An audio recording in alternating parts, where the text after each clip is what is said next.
Hello, ladies and gentlemen, boys and girls, children of all ages, cats and kittens, dogs and fucking puppies, and all you wrestling fans out there waiting for COVID-19 pandemic to end. I don't know, but hopefully do your part and wear your mask. Hopefully you guys are taking care of yourselves. Welcome to the Wrestling Enthusiast Real Talk. I am Eric Peralta, otherwise known as the Wrestling Enthusiast, and today we're going to take a look at AEW Dynamite from July 29th of 2020. This past episode was actually pretty good, so it was actually really worth watching, and had some interesting elements to it. It even had the worst match that I ever seen from AEW, but it's not necessarily a bad thing since the reputation of matches that they put on is always good. But nonetheless, let's take a look at the current ratings for AEW and NXT. AEW on TNT. Let's see here. Here it is. This week's episode of WWE NXT drew 707,000 viewers on the USA Network, which is up from the previous show that did 615,000 viewers. They drew a 0.18 rating in the 18 to 49 demographic, which is up from the previous 0.16. AEW Dynamite on TNT pulled in 773,000 viewers, which is down from the show last week that did 845,000. They drew a 0.30 rating in the 18 to 49 demographic, which is down from the previous 0.32. News regarding SummerSlam. Apparently, Vince McMahon wants to have his show done in an outdoor venue. There's a possible scenario where they might actually do that and have it at a beach. But however, I think it's just a bunch of shit in my opinion. I just don't think it's I don't think that they're going to be able to do anything regarding this type of having an outdoor, kind of similar to what 1995 WCW did at Bash at the Beach. But I think it's just really, it's a good idea, but I don't know if he's actually going to be willing to do such a thing. We reported earlier today that there's a report that former WWE superstar Rusev, aka Miro, said he was done with wrestling and wanted to become a Twitch streamer and YouTuber. And he said, "I'm done with wrestling, quote unquote. I'm done, man. I'm just enjoying my Twitch. I'm a professional Twitcher, YouTuber, and content creator. I am not a wrestler anymore. Can I be your favorite streamer?" Whether he was serious or not is, of course, up for debate. Well, now he received his first official Twitch ban, and as of this writing, there is no word on why he got banned.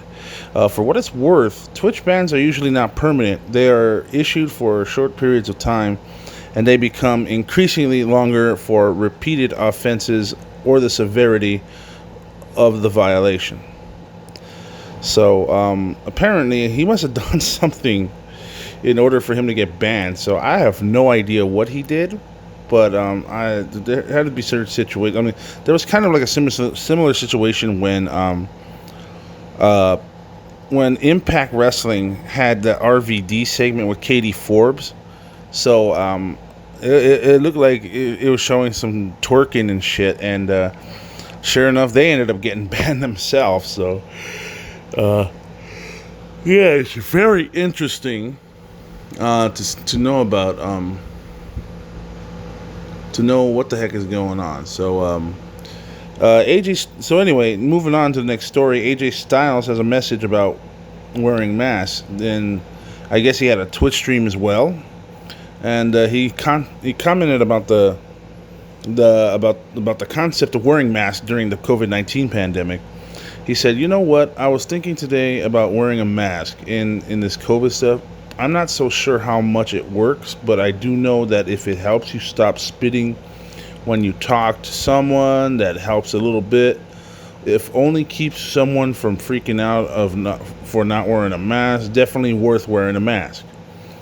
I have already told you before, but in Japan, they always wear masks. If they are sick, they will wear a mask, not because someone else was, but because they were, and they did not want to give to someone. For what I think it is, as a person who cares, I say we all should care. Just wear a mask. It's not that hard. It's not that big of a deal. I say it's inconvenient, but it's not that big of a deal. I think we should all do our part. End quote. Well, yeah, he says he doesn't like the concept, and I don't like the concept either. But I think, excuse me, I think it's a great concept. This has been going on for so long in the Asian continent, whether you live in Japan or in China or in Taiwan or in Thailand or in Indonesia or in Singapore and any other anywhere in the Asian region. If someone is sick with a cough, a simple cough or a flu or anything like that, they're gonna put on a fucking mask, and that's just how it works. And putting on the mask is not only convenient for yourself, but it's also convenient for everyone else. And of course, what it does is it's going to protect everyone else around them. So, why not do that here? Why can't?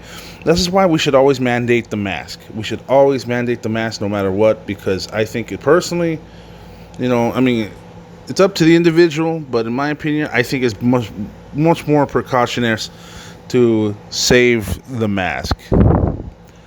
Okay, and that's what's up for the news in wrestling world today. And apparently, it's been somewhat of a slow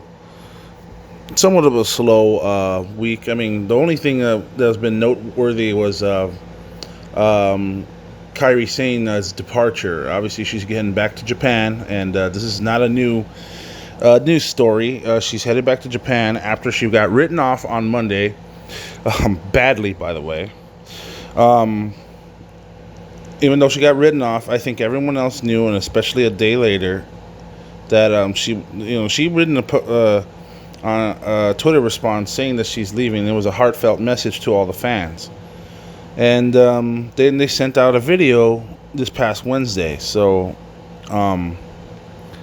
I find it.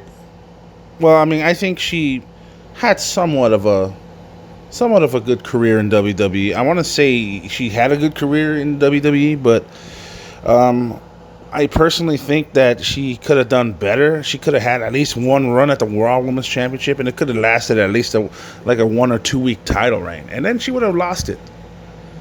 And I think she would have had a good match with Asuka, in my opinion. But that's not how everything is going to work. So she wanted to be back with her family in Japan, and I could fully understand that. And I think she's very genuine. I think she's a very good person, and nothing but the best. I'm pretty sure she's probably going to wrestle in Stardom, and probably be a trainer, if anything. That depends on the injury she sustained. Hopefully it's not that severe. But in any event, she will be heading back home. So I give kudos to her, and she, wish her nothing but the best. Anyway, speaking of people being written off of TV, there was a rumor going around that Aleister Black was actually getting written off TV, and I'm like, why? Why is that? I do not understand that. Just another reason to push Randy Orton against Drew McIntyre, and I have my opinions on that shit. It's like, what the fuck, as Randy Orton's gonna get another title shot and try to beat Drew McIntyre once more. Come the fuck on, dude. All right, you probably might have noticed I'm talking a little bit more lower than usual. I'm trying to keep it down. We have some.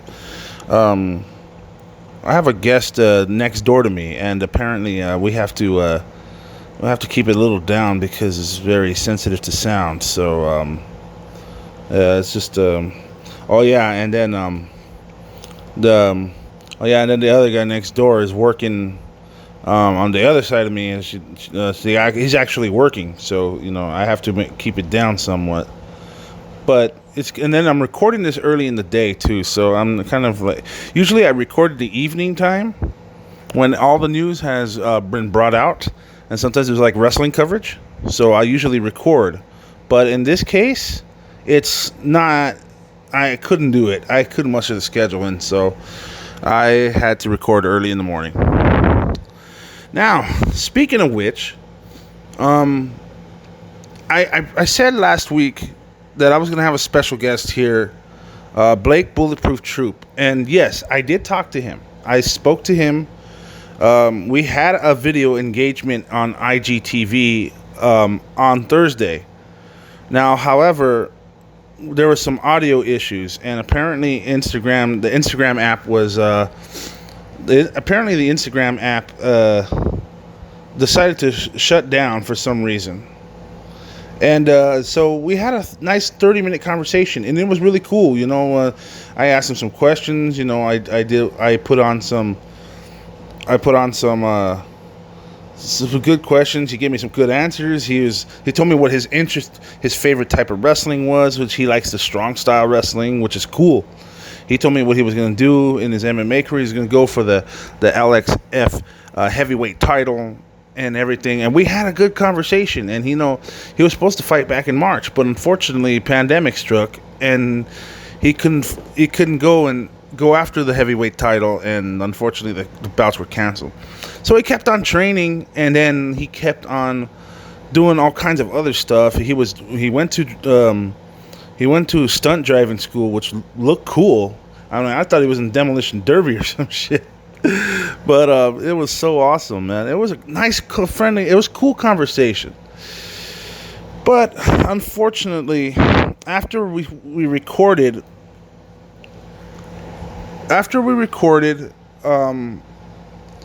the editing process, we're supposed to upload the video on IGTV. But for some reason, the Instagram app closed on me. And then as soon as I re-uploaded it, the video was gone. So I am extra fucking pissed off at Instagram. I'm fucking extra pissed off at Facebook. And I'm fucking pissed off at Mark Zuckerberg, that piece of shit. Yeah, I'm calling Mark Zuckerberg out. I think he is a real piece of shit. And once again, it fuels the fucking fire about fucking Mark Zuckerberg. And I fucking hate that bastard. But anyway, Blake, if you're listening to this, sorry about that, man. But but it's cool. We're cool. You sent me some messages and shit, so I really appreciate that, man. And I'm gonna we'll try this again some other time, and I'll upload the audio. Maybe we'll try this via Zoom next time. I really don't know how to use Zoom. I don't know how to record the audio from there, because I try to record it my own voice, and so for some fucking reason I just can't. So it's fairly stupid to say the least. But anyway, we'll try to work this out some other time. I'll work on some other guests as well. But sorry about that, Blake. But don't worry. You're cool. You told me that Rob Van Dam's a homie and all that shit. So don't worry. Thank you very much. And thank you again for appearing on my video anyway, because, I really appreciate those of you that did see.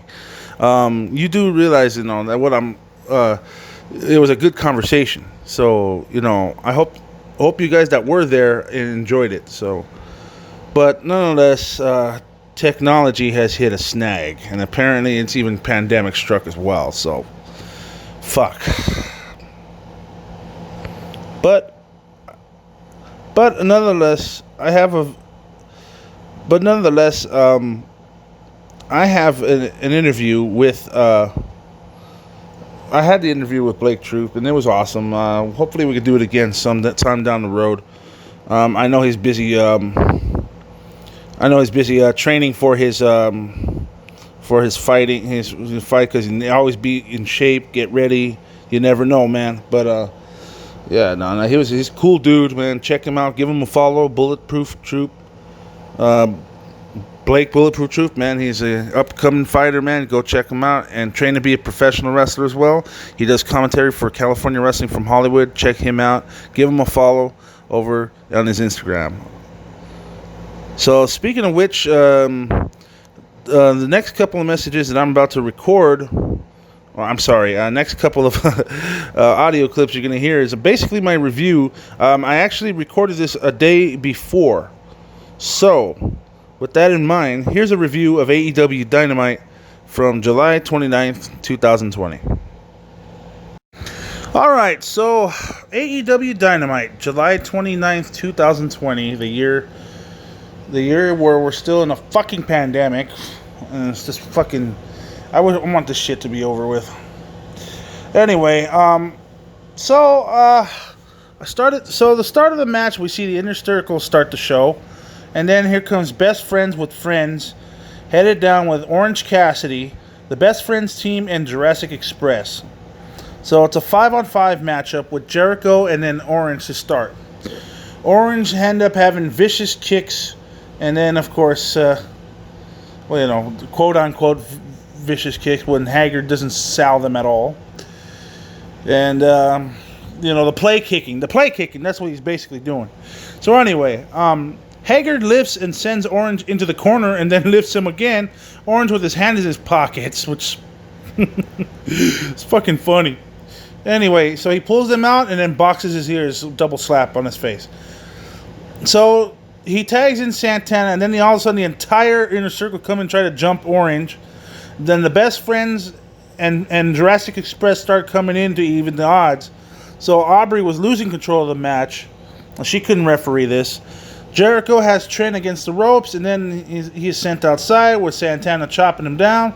Chuck sends Santana to the outside. Ortiz over the top, lands on his feet. Chuck flies over the top rope and lands on everyone. And then Trent does a moonsault, and then Orange does a moonsault. Lucha does in the middle ring, and then he hits up and goes flying, and then Santana stops him.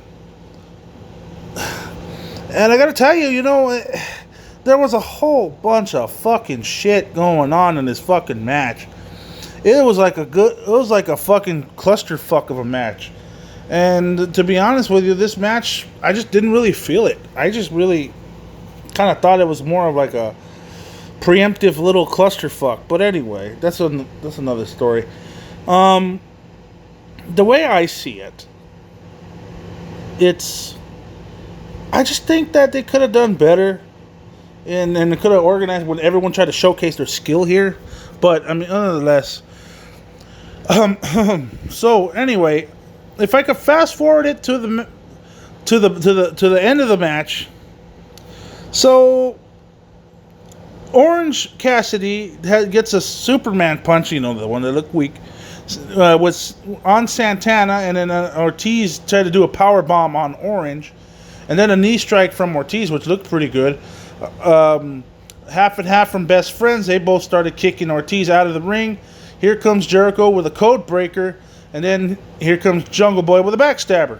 Similar moves, I say. Sammy Guevara's in with a running knee, and then gets a torture rack into a huge fucking knee, and that looked like it hurt bad. Then Luchasaurus had a tail whip or a spinning lizard, and then he's gonna call for a chokeslam. Aubrey is checking on Jungle Boy, and Jericho has a bat. Orange Cassidy is in. He tosses Jericho over the barricade, and then Sammy clips the leg with a running knee, and then Sammy was on the top, and then was on the top rope, and then Luchasaurus tried to stand up. Then all of a sudden, the music of Matt Hardy hits, and everyone was looking at the entranceway. Here comes Matt off the apron. He shoves Sammy Guevara off the top rope, and then chokeslams him. Luchasaurus chokeslams him, then gives him a roundhouse kick. 1, 2, 3. And holy shit. I never thought I would say this, but to think that this was the worst match that I have ever seen in AEW, and I ranked this a 5 out of 10. It's a meh. The match was meh. So, I just find this rather surprising to even think that I'm going to consider this match was actually good. It was a bit of a clusterfuck, to be honest with you. Anyway, So they hype up. So 5 out of 10 for the 5-on-5 clusterfuck, I call it. Backstage, Moxley is pissed off. Cuts a promo. He's hyping up the Darby Allin and Jon Moxley match against Brian Cage and Ricky Starks. It is a tornado tag team match, so that means all hell's going to be breaking loose. So Moxley cuts promo saying that Cage beat up someone half his size, and what would he do if he did nothing about it? He'd be a punk bitch. And then, speaking of punk bitches, he calls Ricky Starks one. Let's see how he likes it when the odds are even and doesn't start fights, but he always finishes them. So he says that, Taz in the commentary says Moxley is terrified. It's a no DQ tornado tag, so Moxley is finished. And then we have a promo saying Shida is going to face Diamante tonight. More on that later. So then the next match is the TNT Championship match between Cody Rhodes and Warhorse. Yes, I say Cody Rhodes, not Cody. Fuck you. Yeah, fuck you, WWE, for saying that shit and trying to keep a fucking Rhodes name and last name into a copyright. Fucking dicks. Anyway, so they started off with a lockup to start up the match. So it was good. I mean, they started off nicely. There was a collar elbow tie-up, start the match, and then lock up Cody. Pushes him in a corner, and then Warhorse gets an arm drag. Then he works on his left arm using a technique-oriented wrestling, of course. You know, kind of using the arm drag and the arm lock. So it was very, very mat-oriented. Warhorse looks very mat-oriented. So then he whips Cody into the ropes. I'm sorry, and then he whipped him into the corner. That was the next move he was doing. And then they started doing crisscrosses. Just like the way the Ultimate Warrior Hulk Hogan, before WrestleMania 6. So the crisscross comes in, and all of a sudden a stiff-ass clothesline from Warhorse, which looked nice. And then Cody knocked down Warhorse, and then he started taking his time. And then once he started getting momentum, we go to picture-in-picture. Cody then trips. And then while the picture is, Warhorse regains momentum, puts up on the top, and then he gets up and then Cody puts Warhorse on the top, does a nice suplex from the top rope and gets a pinfall attempt for a near fall. He does start doing some push-ups after a few basic maneuvers, and then he tosses up Warhorse around the other side of the ring. And then picks up Warhorse with a scoop slam. It seems like every time Cody Rhodes does some heel maneuvers, it looks like Arn Anderson gets pissed off. But anyway, we break away from picture to picture, and then we're back at full screen. Cody has a half Boston Crab, and then he tries to attempt a figure four, and then Warhorse ended up countering and sits it upside down. So now momentum has swung onto Warhorse's favor, and then he gets a couple of chops, and then he stomps, and as he goes to the top, Cody rolls outside the ring, and then Warhorse does a double stomp on Cody, and that looked painful. You could tell that hurt. Then he gets Cody in the ring, starts going to the top, and does a flying elbow in the style of Macho Man. I love the way Warhorse did that flying elbow. It looked very Randy Savage-like, Macho Man style flying elbow. There's only two wrestlers I know that could pull off such a maneuver like that. That is Bailey and Kairi Sane. I would say CM Punk, but he does it from time to time, but not that often. He gets a near fall when this happens, so Warhorse almost wins the match. Then Warhorse misses a running knee, and then Cody regains momentum, and then Cody gets a knee and slaps on the figure four, and then Warhorse ended up tapping out. So, I mean, the match, I like the match. It was a good match. It was 7 out of 10 in my eyes. That's how I predicted it. I thought it was really good. The way Warhorse looked, I like how he looks. I hope he goes far with this match. I think Warhorse looked good.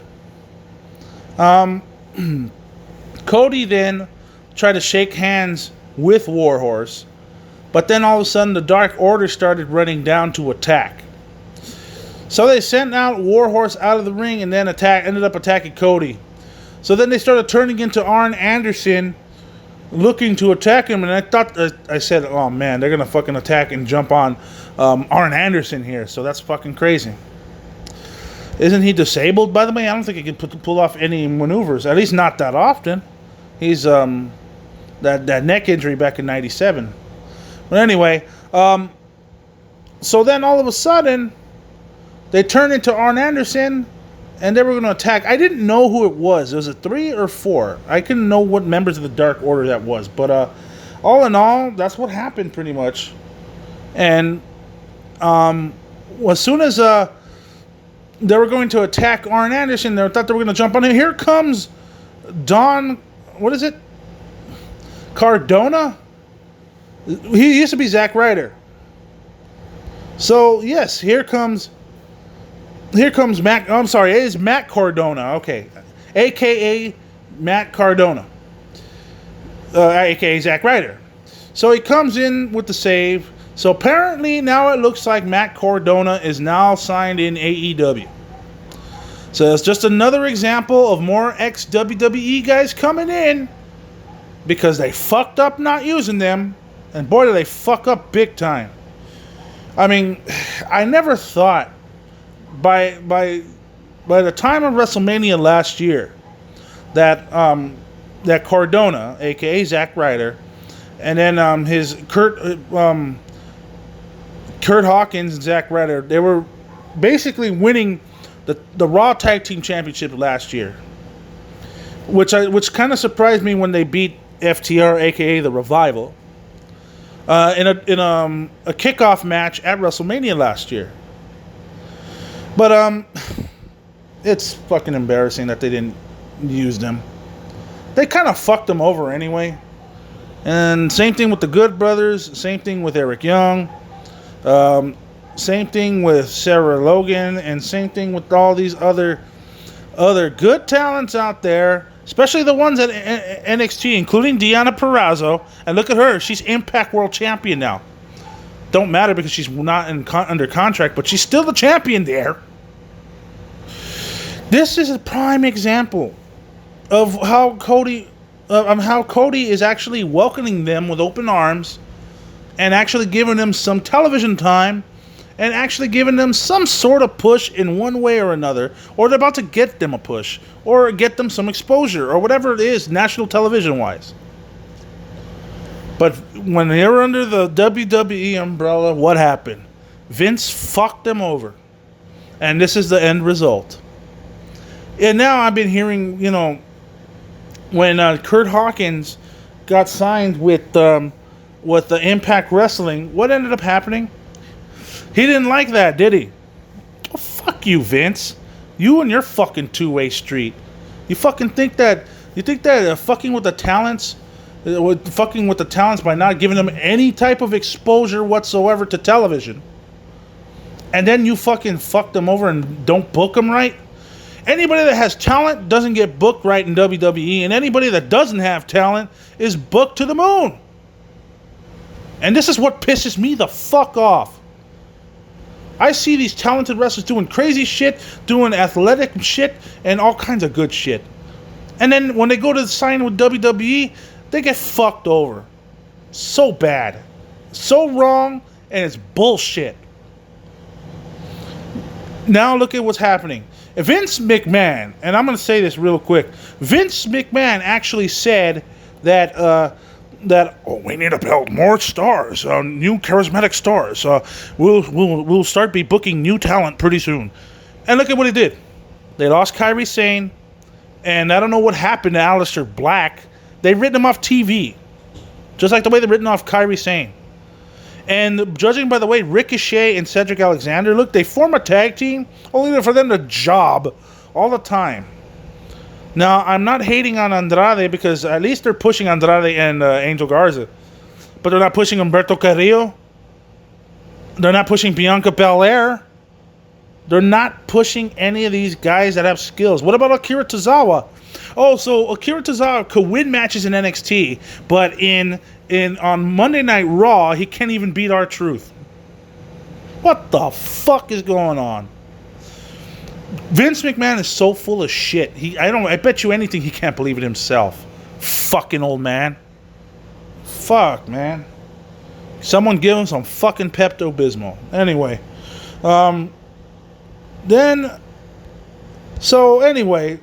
Looking at this match, yes, 7 out of 10. Good stuff. Cody looks... so after that, he shook Cody's hand, and then before you know it, Zack Ryder, a.k.a. Matt Cardona, is basically with Cody. So after the break, Shivani wants to talk about September 5th, which is AEW All Out. That's their next pay-per-view. I'm looking forward to that. It's going to be awesome. The Inner Circle is actually outside, and here comes Jericho saying that they are pissed off and furious, and they're going to start drawing some lines in the sand. Sammy calls Matt Hardy a stupid son of a bitch and that this isn't over. Jericho wonders what son of a bitch is in Spanish, and Sammy says son of el bitch. It's stupid. But anyway, so I guess Jericho wants to face Orange Cassidy in 2 weeks, and when he beats Orange Cassidy, that he has to pay Jericho $7,000 in the middle of the ring for his jacket, which looks like an orange jacket, filthy piece of trash. And then we have a little thing going on with FTR signing a contract because they want to be AEW Tag Team Champions. Here comes Arn Anderson. There's a legal rep along with Tony Schiavone. It's like those contractual shits. Arn wants to see the contract, get a signing bonus, blah, blah, blah. Arn mentions that they want a tag team rope, okay, whatever, blah, blah, blah. He then asks them a secretive issue, but FTR says yes, very important, blah, blah, blah, okay. So there's Guaranteed Tag Team Appreciation Night hosted by FTR, and this sounds like some heel shit. So here comes Adam Page, and then he pours up some whiskey, and he pours about 4 shots for himself. Arn says he's not a drinker no more. Okay, I get you.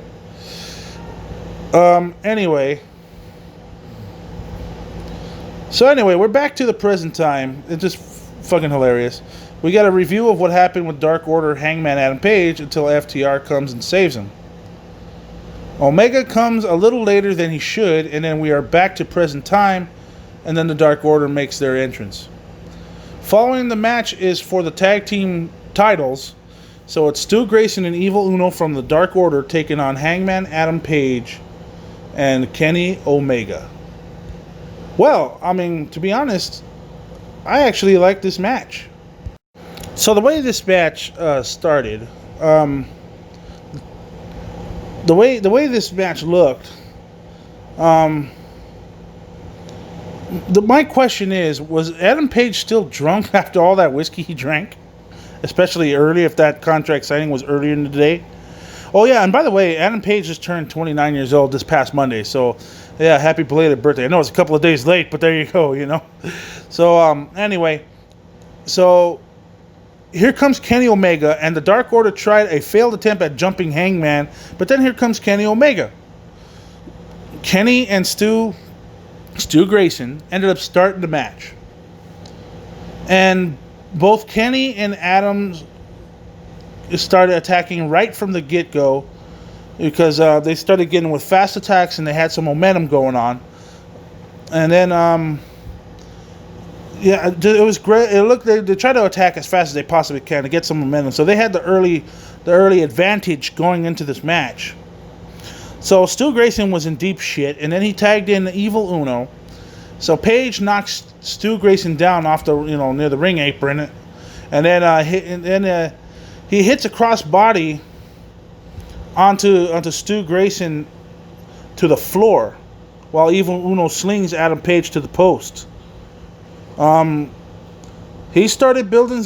Evil Uno started building some momentum in, and then gets Stu Grayson in. And then they both start double teaming while Stu Grayson gets in a stiff fucking knee strike. A little bit in the middle towards the match, there was a moment there where they kicked the shit out of him. But that stiff fucking knee strike that could have knocked the fuck out of anybody by Stu Grayson. Stu Grayson could actually kick. It's actually pretty fucking impressive the way he could do it. So anyway, here comes Evil Uno, gets in some attacks, then tags in Grayson again. Then they keep double teaming Stu Grayson, and by this point, I said to myself, yeah, Adam Page is getting his ass kicked. He's getting his ass straight up whooped.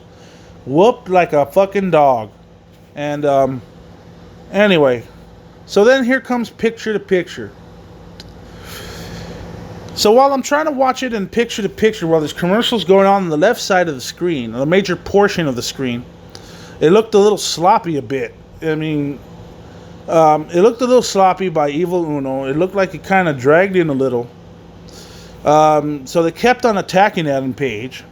And then, meanwhile, Stu Grayson does a sick over-the-top rope back body slam on Page. And then, like a few seconds right after, a quick little double team, and then starts getting the kick, and then a running knee.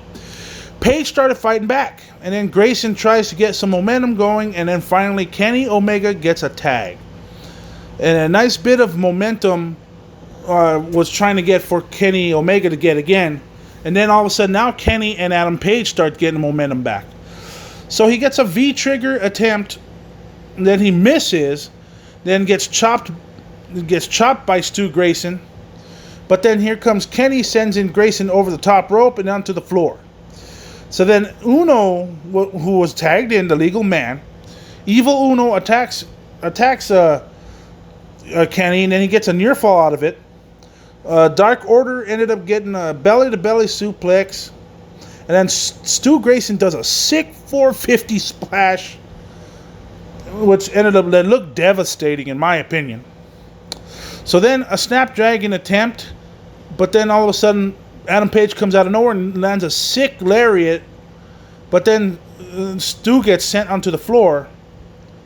And then Evil Uno was a legal guy, so then a V-trigger and a lariat at simultaneous times finished off Evil Uno and Stu Grayson. So Page and Kenny Omega ended up retaining the AEW Tag Team titles. I was going to say championship, but anyway, they retained the titles. The match was a 7.5 out of 10 for me. It might be a quiet taste depending on what type of, if you're a casual fan, but in my opinion, I thought it was a 7.5. It was good. It was good. I liked it. After the match, Brody Lee is pissed at Evil Uno and Stu Grayson, and he started like pushing them aside, and it looked like it was at a point where he was trying to embarrass them somewhat.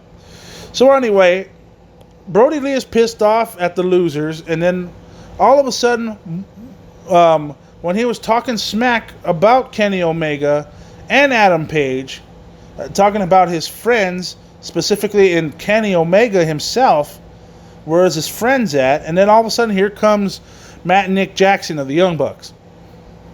So with them saying, "Oh, you might only have a few friends, but the Dark Order is everywhere."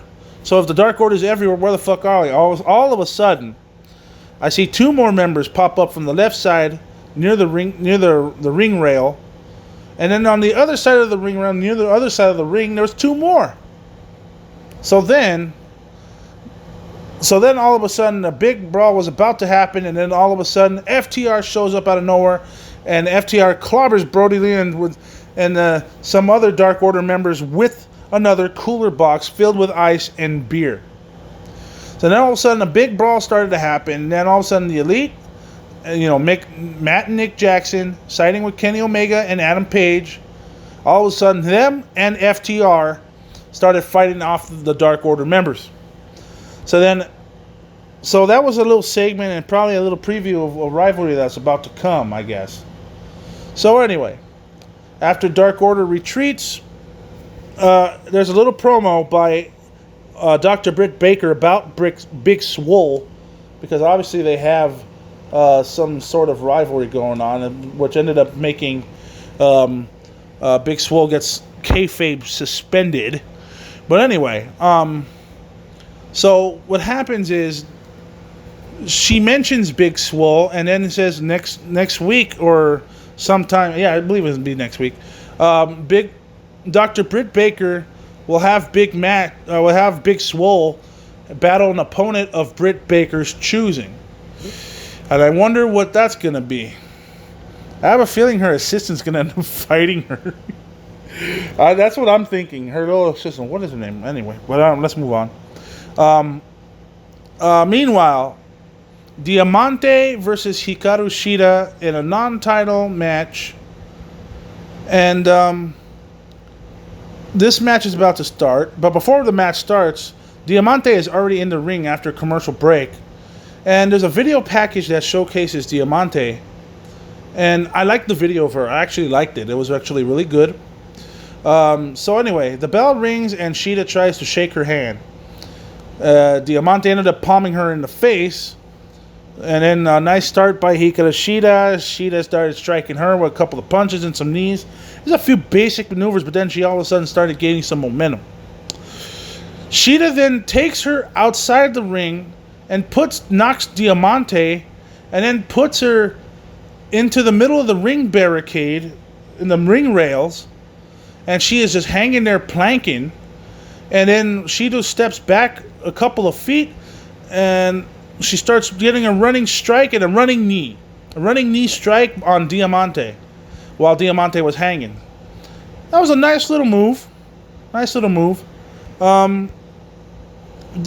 Diamante, like I said, I have seen Diamante wrestle before, and I think she's gonna go somewhere. She looked a little green.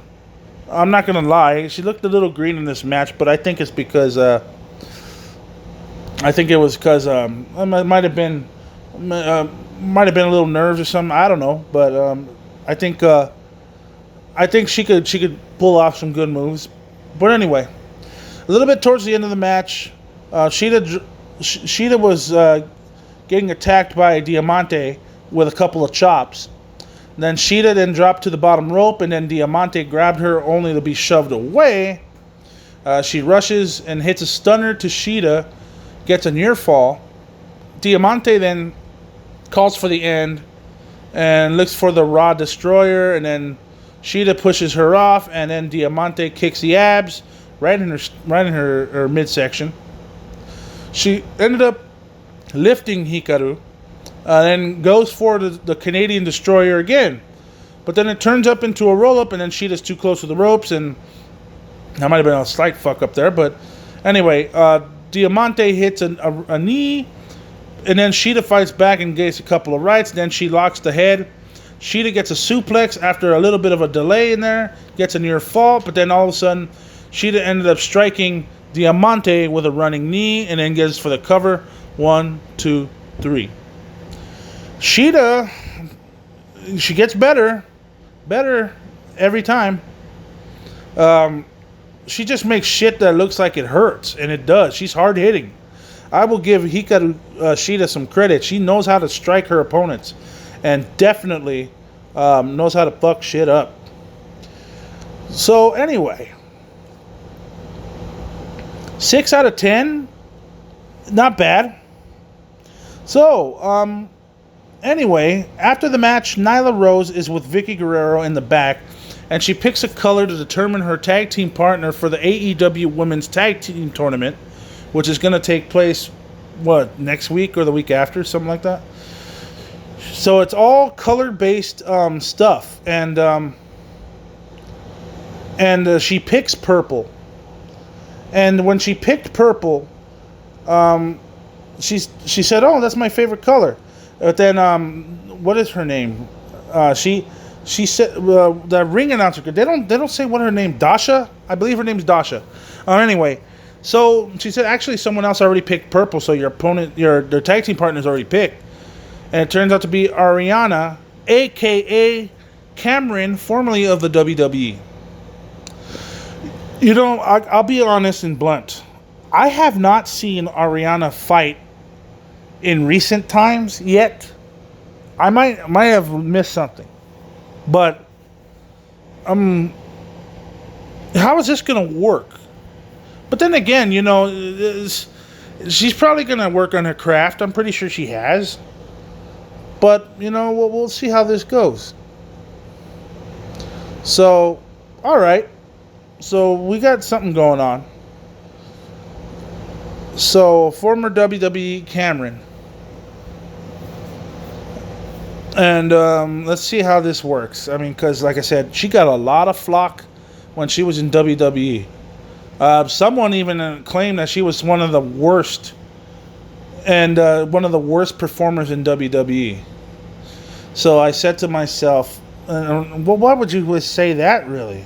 Well, then I looked at some of the matches, and yeah, she's not that good. And I got nothing wrong with her. She's not that good. But you know what? I will say this. She's better than fucking Eva Marie. Fucking bitch.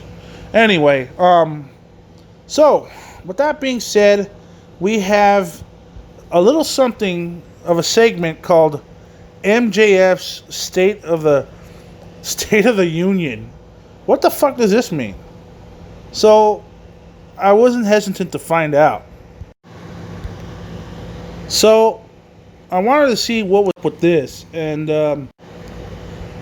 I was intrigued by how MJF could cut a fucking promo, and he definitely could cut a fucking promo if you think about it. And I think in this stretch, all you have to do is listen to this and then think of how this unfolded for MJF. Well, I mean, he definitely knows how to cut a promo. Just listen to this. Please bear with me. Thank you.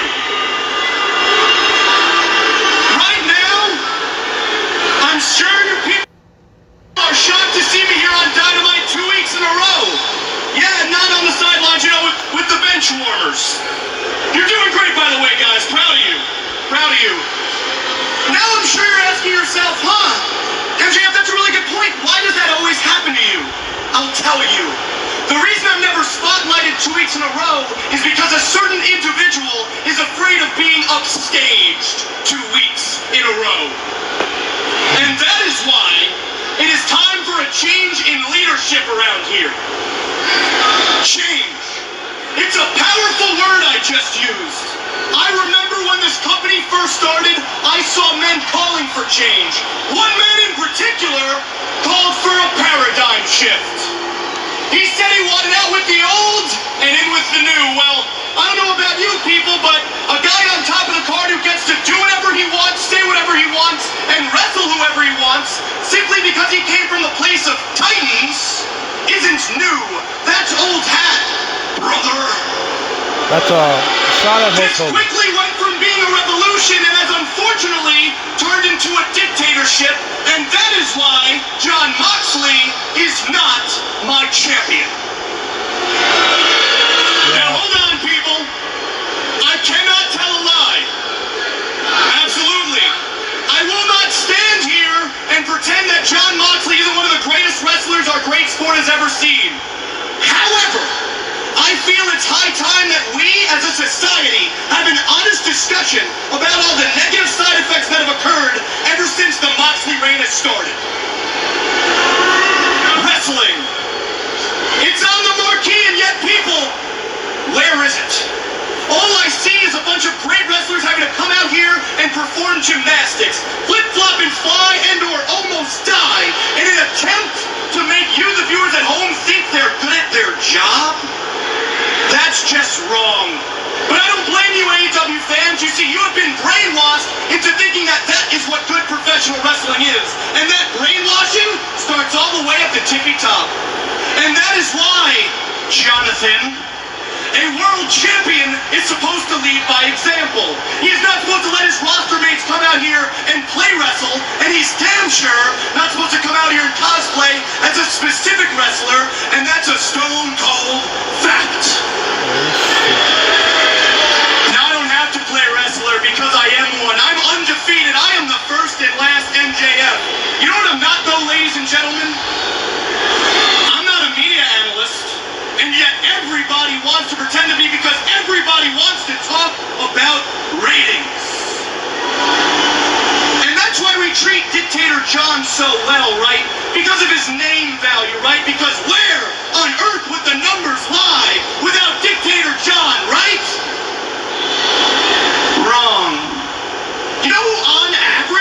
to draw better numbers minute for minute than your dictator John?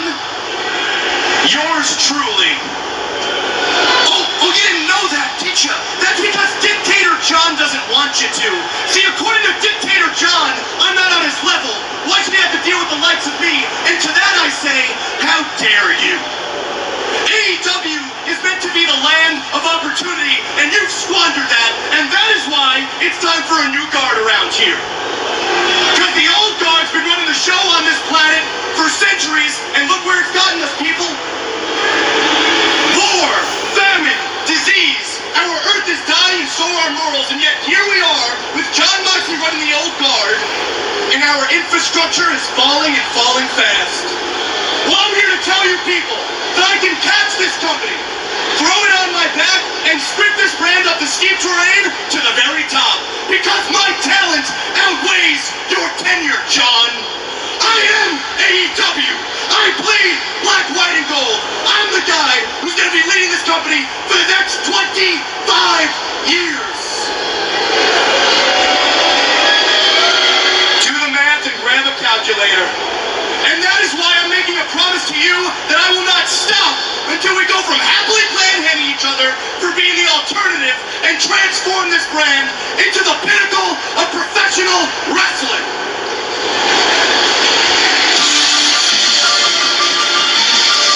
Very poignant remarks from John Moxley. I am challenging you for your world title and announcing my candidacy as the AEW World Champion. I'll see you at All Out, John. So there you go. That's the promo that's cut by MJF, and I'm telling you, a damn good one. So basically, where this is going at is that this is a MJF versus John Moxley AEW title rivalry that's going to be going on, probably heading to All Out. And to be fair, I like John Moxley and all. He's definitely a great champion, but I think his 7-month title reign will probably come to an end because MJF has got huge fucking potential. But anyway, speaking of John Moxley, here is the main event time, and it's himself, John Moxley, against Darby Allin, with Darby Allin, against Brian Cage and Ricky Starks. So, Darby Allin's music plays, and then suddenly, no one's entering the ring. So I thought to myself, what the fuck? Is he, did he get attacked from the behind backstage or some shit? What the hell happened? So anyway, so no one entered the ring. So they switched up the music entrances and went from Darby Allin's music to John Moxley's music. So here he comes, usually coming out from the rafters, from the stands, and while he comes down and he's in the ring. Near the entrance ramp is Taz, right behind the entrance ramp. And Taz has a microphone saying with Brian Cage and Ricky Starks, saying Starks beat the shit out of Darby Allin. Then Ricky Starks then cuts a promo. So Ricky Starks, and he could cut a good fucking promo. So Starks did. He said that there's absolutely no one better, young, handsome, successful, and everything your baby mama wishes he was. So anyway, okay, whatever. So anyway, this is why he was recruited, because everybody loved Darby, because he's an enigma or whatever. Sounds familiar. Enigma sounds like some Jeff Hardy bullshit. Anyway, Stark says that he'll wrestles like a crash dummy. You could try and go against the machine and Starks, but when you try hard, you die hard, and is digging 2 graves tonight. So then, when they both come out, Taz ends up going back to the booth, walks away, and then here comes Brian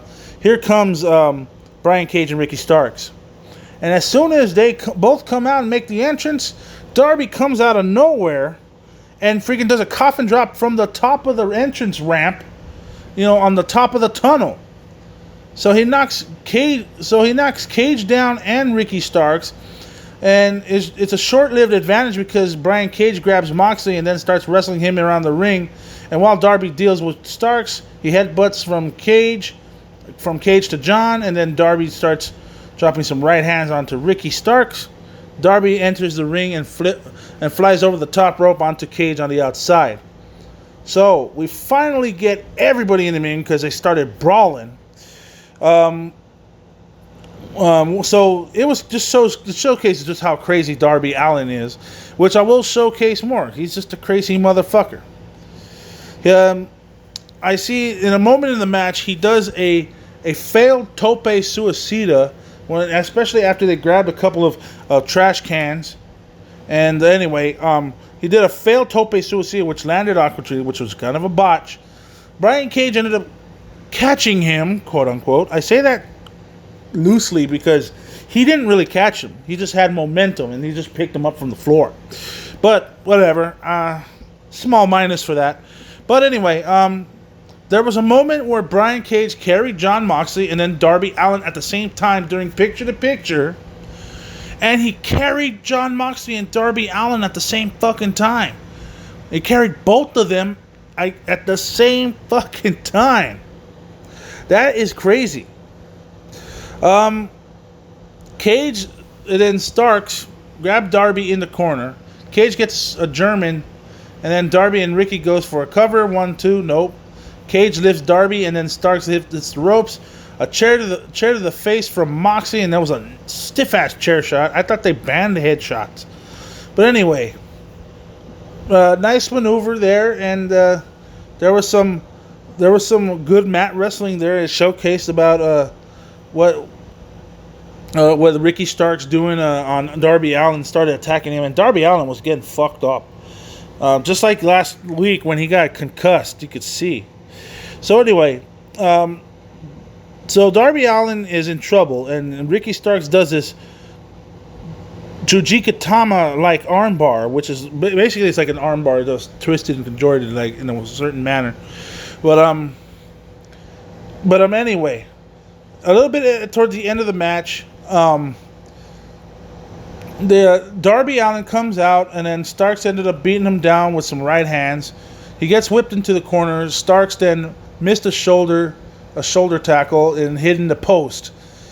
And then a kick by Brian Cage, hops up because everything. Remember, tornado rules. There's no tags here. Cage catches Darby Allin and goes for a buckle bomb, and then Moxley catches him, and then gets a kick from Darby, and then kick from Moxley. Then he underhooks a DDT, and then at the same time, Darby hits a coffin drop. It was like it was a paradigm shift, and the coffin drop at the same time. Then a suicide dive from Jon Moxley to the outside, and yet it's still not enough to beat Brian Cage as Jon Moxley gets a trash can and onto the bicep of Cage. So he's got him tangled up. And while this was going on, Ricky Starks and Darby Allin are in the middle of the ring. Ricky Starks is actually hanging on right there in the middle of the ring. Darby then gets a skateboard from under the ring, and the bottom is covered in fucking thumbtacks. I'm going to say it again. Darby Allin has a skateboard, and the bottom is covered in fucking thumbtacks. I was astonished to see what type of weapon this was, and I just thought he was just going to hit him with a skateboard. That's what I thought, and then boom, knock him out. It is legal. It's no disqualification. So anyway, Darby Allin gets the skateboard covered in fucking thumbtacks. I can't stress that enough. So anyway, Moxley has Cage in an armbar on the apron. Darby then flies off the top rope after he struck him in the Ricky Starks in the face with it. He gets on the top rope, and then he gets on his skateboard and lands on the back of Starks. And then he pins him 1, 2, 3, and Starks is bleeding profusely on his back. And I mean, after the pinfall, it showed how much blood was coming out of his back. It was crazy. And it was a fun match. I'm going to say 8 out of 10 because The match was interesting to watch. It had a little bit of elements of wrestling in it. It was mostly like a fun match. There was a fight. It wasn't really too much mat orientation, but there was good. It was a nice little 9-10 minute match, especially since we were on for time, especially with Taz cutting a little promo along with Ricky Starks. And I was looking at my clock, and it was already like 8:47. I was like, fuck, I hope they get this shit going. So anyway, fun match. Fun match. That was innovation right there with thumbtacks glued to a skateboard. I mean, what the fuck? See, this was a 7 out of 10 match, but in my opinion, bonus points for a danger element there. That's a category, in my opinion, that I don't really use too often because it's just, you don't see it too often, but there is a danger element. The thumbtacks, light tubes, and all that shit, mostly from hardcore wrestling, and mostly from all that other shit that goes on for the excitement factor. But anyway, the danger element was there, added an extra point to the match, and it was an 8 out of 10. And it was a great finish to an otherwise solid show. It was good. And then there was an announcement because Darby Allin was pointing at Jon Moxley, and the announcement was made that Darby Allin will challenge Jon Moxley for the AEW title next week. And that is how we close the show. 7 out of 10. Let's recap, shall we? If we could be brief, judging by how I looked at this show, this was the first match, which was the 5-on-5 Best Friends and Jurassic Express taking on the Inner Circle. There was just so much shit going on in this match, I couldn't keep up. And it was hard for me to pay attention because, the thing is, I don't mind 4 against 4, but I don't mind 3 against 3, and I don't mind 4 against 4. But 5 against 5, it gets a little crazy. So I can't really follow track of any of that shit that's going on. So it was sloppy. And it was a 5 out of 10. And that is by far the worst match I have reviewed in AEW. Well, I mean, as far as reviewing shows. But nonetheless, 5 out of 10. But to say that 5 out of 10 is the worst match I've ever reviewed from AEW, that says the quality of professional wrestling in this company. The TNT Championship match between Cody Rhodes and Warhorse. I liked the match. Showcased Warhorse. Showcased Cody. And then you see a debuting Matt Cardona. 7 out of 10. It was good. I like Warhorse's mat orientation, but that just goes to show you that the independent shows, they do produce some good wrestlers out there. So 7 out of 10. The next match was Stu Grayson and Evil Uno versus Hangman Adam Page and Kenny Omega, which was for the AEW Tag Team Championship. And at first you probably think, this started off pretty nutty. But, I think to myself, maybe this wasn't really that good of a match. But then all of a sudden, momentum swung to whatever. It showcased that Adam Page was getting his ass kicked by Stu Grayson. And I got to tell you, Stu Grayson could really sell. Stu Grayson could really move. I just don't know why he's in the Dark Order. But, that might be something I could just put in the suggestion box that, I hope he could get some more pushes in the future. So I love his work. Evil Uno's just a little somewhat basic, but it's okay. He's one half of the Super Smash Brothers. I'll give him some credit, but still. Hikaru Shida versus Diamante in a non-title match. That was good. And by the way, the AEW Tag Team title match was a 7.5 out of 10. Back to Shida and Diamante. That match was a 6 out of 10. Diamante looked a little green in this match, but Hikaru Shida works hard and she makes a match out of everything. And she could beat the shit out of every asshole opponent that she could face. And I'm sure she's holding the title well. So it's just painful maneuvers that she could pull off. So I like that. She's really good. The MJF segment was wonderful. I love how he could cut a promo about the cosplay wrestlers and all that other shit and talking shit about flippy floppy gymnastics. I'm like, what does that sound like? Jim Cornette? fucker. Anyway, so great promo. I love that shit. It was golden. Next matchup was the no DQ tornado tag match between Darby Allin, Jon Moxley, and Brian Cage and Ricky Starks. And you know what? Match of the night. This is match of the night. 8 out of 10. It was originally 7 out of 10, and I was going to originally put the AEW tag titles in. But this match deserves some love. And the main reason why is because there was danger element to it. And that was the deciding factor. I mean, where have you ever... Name at least 3 events and 3 promotions in professional wrestling where a wrestler has used a skateboard and used it as a weapon and had thumbtacks in the bottom of the skateboard. See, nobody can do it. So there you go. 8 out of 10. The danger element was kicked up by 1 point. So there you go. 8 out of 10. So what do I think of the whole entire episode? It was a 7 out of 10. I mean, don't get me wrong. The first match was kind of lower the point average a little bit, along with Shida's match with Diamante. But it's okay. I mean, I'm not pissing on them. I just think that match was a bit of a clusterfuck. They got to really sort that shit out. And then on top of that, we got a 6-on-6 type fucking match next week. How's this gonna? I think to myself, how the fuck are you gonna put this over? But anyway, I'm pretty sure they're gonna get something going on. So we'll have to check out next week. So stay tuned for that, and maybe we might have a review. I kind of want to review another independent show, but we'll see. We'll see what happens. So there you go, 7 out of 10. AEW Dynamite from July 29, 2020. So anyway, I hope you guys enjoyed the little AEW Dynamite review I did for this past Wednesday. Tune in next week. Something that caught my attention this weekend.